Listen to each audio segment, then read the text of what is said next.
The truth is that I became a historian by accident. I started college as a physics major, and after a couple of years, we had a disagreement, and I left physics. I actually left school for a while, and when I came back, because history is something that I was just sort of casually interested in, I had taken some history classes, and it also is a discipline that has all of the requirements at the end as opposed to the beginning.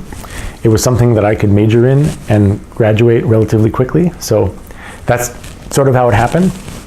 And then I was working in the world for a couple of years.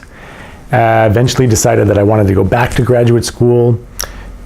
Didn't know what that entailed, really. I just kind of applied to graduate school without understanding even the basics. I didn't know you needed to apply to work with a particular person. I didn't know that you were supposed to have a particular project.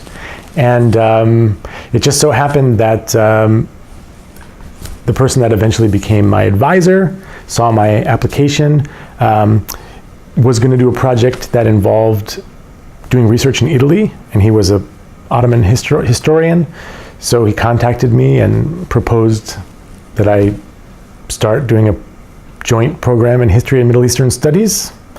And I did. And once I was in the program learning Arabic and Turkish and Ottoman, you know, there was no going back. So it was really a very accidental thing. And then when I eventually chose my dissertation topic, it was really even more of the same, because I had been to Brazil as a Rotary Club cultural ambassador when I was 19 years old, had learned Portuguese as a result, and then since I happen to know Portuguese, I happen to have studied Ottoman Turkish, thought, what could I possibly do as a project that would allow me to use these two languages that probably nobody else in the world knows?